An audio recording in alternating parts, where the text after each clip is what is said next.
Hello, today we are going to learn about our Earth, and a scale model of Earth is known as globe. Everyone must have seen about globe, and you would have seen a globe which is actually a scale model of the Earth. Now, there are some things you must notice when a globe is a sphere. Everybody has seen a ball. It is a sphere. It is like a spherical shape or a ball. And there is an axis. Everyone knows a top. A top, when you just rotate a top like this is not a top, but you can just visualize how it rotates. It rotates around its axis. So you can just see this is the axis of the globe around which the globe rotates. What is this globe? This is our Earth on which we are standing. It has two poles, a north pole and a south pole. There is a midline which divides these two parts, the northern hemisphere and a southern hemisphere. It's like a ball. If you take a ball and you cut it, slice it from middle, it's going to be divided in two parts. The upper part will be the northern hemisphere, the lower part will be the southern hemisphere. On the top of it, if you just go here and see, this is where it is the North Pole. Now you can see this black, this is a scale on which the degrees have been mentioned. What are these degrees? If you cut an orange into slices, then you really see there is one slice coming down like this. Then there is another slice coming down like this. There is another slice coming down like this. So if you just compare this globe like an orange and the slices coming out, if you see the borders of these slices, these are known as the longitudes or the meridians. And the lines which are parallel to the equator are known as latitudes or the parallels. What is the importance of longitude and latitude? The importance of longitude and latitude is if you really know exact degree of longitude and exact degree of latitude, you can pinpoint that place. For example, you can just see here, I think everybody of you knows that our Earth looks blue if visualized from the space. Why? Because the 3/4 part of the Earth is covered with the water, and so it looks blue in color. The land masses are known as continents, and these are the oceans. You can just look. Right now we are looking the North Atlantic Ocean. Then here in the southern hemisphere, this Atlantic Ocean which continues in the southern hemisphere is known as South Atlantic Ocean. This is a continent which is known as Africa. Another continent, we are going to come over here. Now see, this is the Indian Ocean. The Indian Ocean, everybody knows, India is surrounded by three major water bodies. In the south, and the southmost, it is the Indian Ocean. In the western border, it is the Arabian Sea. And in the, you can see here, this is the Bay of Bengal. So here is India. Now how you are going to locate a particular, like the capital of India, like this is Delhi. How do we know exact place of Delhi if we are going to map it? So the exact latitude degree and the longitude degree is going to tell us what is the exact position of Delhi. Similarly, the longitude and latitudes have major importance in creation of map. Now what is map? This is a scale model. You can see this is the whole of the globe, and when this is created on a flat paper, it becomes a map. And in the map, it is a very small place also, it will be described in a more elaborative way. That is a map.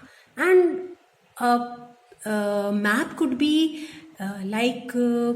from your school to your home, you know exact map, how many places are there, how many lanes are there, exactly. This can be told by the maps. But on the globe, it is very difficult to pinpoint a place. So, practically, maps are more useful than a globe. But why the globe? For students to understand globe is so important. It is so important to visualize that here we are standing. Suppose this is India, and in India we are staying here in Uttar Pradesh. This is Varanasi. We are staying here. So we are standing here upright. And then how the sun we visualize and how it comes from the east and then it goes in the west. Why does it happen? It happens because we see sun rising in the east and we see the sun setting in the west. Okay. So now actually we are standing here and we are visualizing. So what happens is the earth is rotating. The earth is rotating from west to east. Now this rotation of earth is actually known as, what is this known as? I think every one of you is very much aware of what is this known as. This is known as rotation of the earth. And how much time does the rotation of the earth take? It takes 24 hours, exact 24 hours. Now see the magnificent beauty of the ultimate creation, how every day in 24 hours the earth completes one rotation and commits on the point.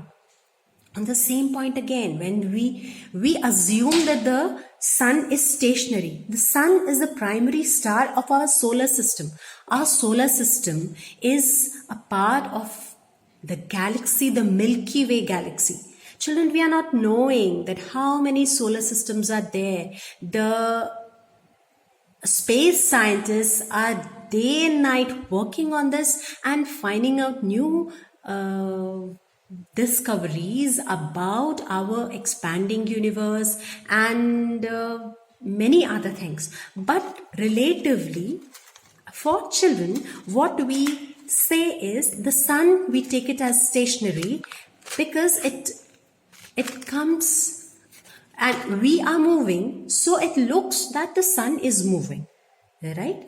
The earth is moving, so we are continuously in a movement phase. It's not a zigzag one, it is just like this. We are moving. Every second we are moving. Why?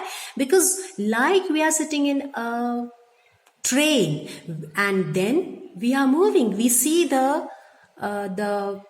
trees that pass by, they seem to be moving, but we are sitting in a train and the train is moving. Because of that, the stationary trees look to be moving. It's the same phenomenon, children.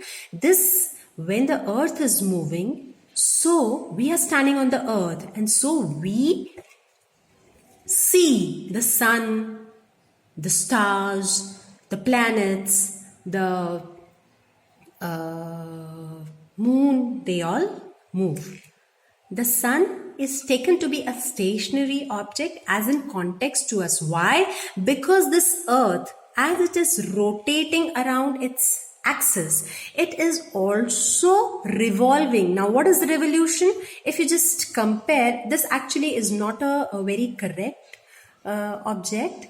But this is, I'm taking it to explain it to you. Suppose this is here, the sun is here, and this is earth is the third planet of our solar system. So the earth is moving, and if the sun is stationary, from here you can see, suppose this is the sun. I take this as the sun, and now the earth is moving.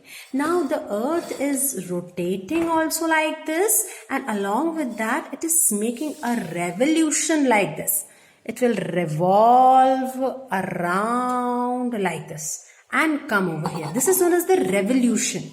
Now, what is the importance of rotation and revolution? The importance of rotation and revolution is,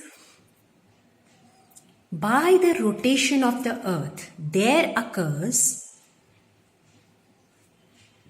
the day and night. Every day we see 24 hours, the sun is again the back, okay? And again after 24 hours, the sun is back. So this 24 hours duration is because of rotation of the earth. Now, what happens if this earth starts from here? It takes around the sun and again come back here. What is this? This is revolution. One revolution takes approximately 365 days and 6 hours. So 365 days, when every 4th year this 365 days again gets added, the 6 hours gets added and they make one more day. So we see there is a leap year appearing every 4th year of the consecutive years. So this is the importance of revolution. What happens because of revolution? Sometimes you can see, because the orbit in which the earth revolves around the sun is elliptical. Elliptical means kabhi sun is going to be nearer. I mean, earth is going to be nearer to the sun, and sometimes it is going to be farther, dur ho jayega. So why this is important? When the earth is nearer to the sun, it will be facing more of heat, more of light. These are the summer times, the summer phases. And when it is farther from the sun, those will be the winter times, right? The less heat, it will be more cooler times, that will be the winter times. So the changes in the season occur due to the revolution of the earth. There is one more phenomenon which is known as the axial rotation of the earth. Now what is that? The axial rotation is this earth, it is, as you see, this is rotation, then you see this is revolution, and then this is, you can see this tilted axis. Why this is made tilted? Because earth is rotating around its tilted axis. The axis is not perpendicular, straight नहीं है. जैसे अभी आप अगर देखेंगे, this is straight, but this axis is like this, it is tilted. तो ये एक tilted axis के around it turns, and so this also tilts. It tilts to approximately like this. It comes back here, then it goes here, and then it comes back here. This is known as the axial rotation. This also happens, and because of that, the different solstices happen. Okay, and you can see about in the Hindi concept, it is the Uttarayan and Dakshinayan of Surya. This is because of axial rotation of the earth. So I think many of the phenomena have been covered in this video. More informational videos are there on the channel. You can go and visit it. Thank you.